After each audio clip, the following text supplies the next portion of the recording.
दरम्यान मुख्यमंत्री देवेंद्र फडणवीस यांनी सुद्धा या प्रकरणाची दखल घेतली आणि नाशिकच्या जिल्हाधिकाऱ्यांना त्यांनी या बाबतीत दूरध्वनी केला। मारहाण करणाऱ्या व्यक्तींवर कठोर कारवाई करण्याचे आदेश मुख्यमंत्र्यांनी दिले। या संदर्भात आणखी माहिती देतात माझे सहकारी मनोज दयाळकर। मनोज, नक्कीच हा कविता, मुख्यमंत्र्यांनी या संदर्भात काय आदेश दिलेत?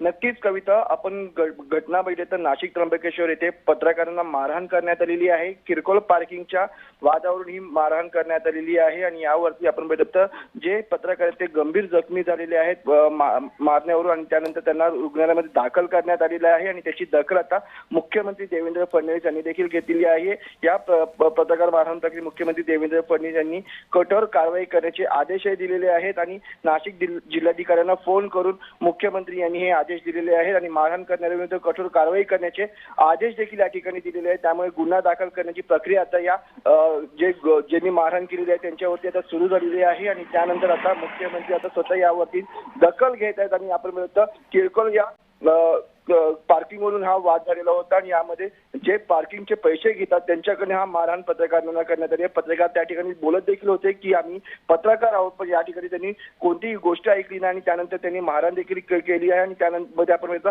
जे पत्रकार ते गंभीर जखमी झालेले आहेत आणि त्यावरती आता त्यांना रुग्णालयामध्ये दाखल करण्यात आले आणि त्यानंतर आता मुख्यमंत्री देवेंद्र फडणवीस यांनी स्वतः या ठिकाणी दखल घेतली आणि त्यांनी चौकशी आदेश दिलेले आहेत। धन्यवाद मनोज, तुम्ही दिलेल्या सगळ्या सविस्तर माहितीबद्दल।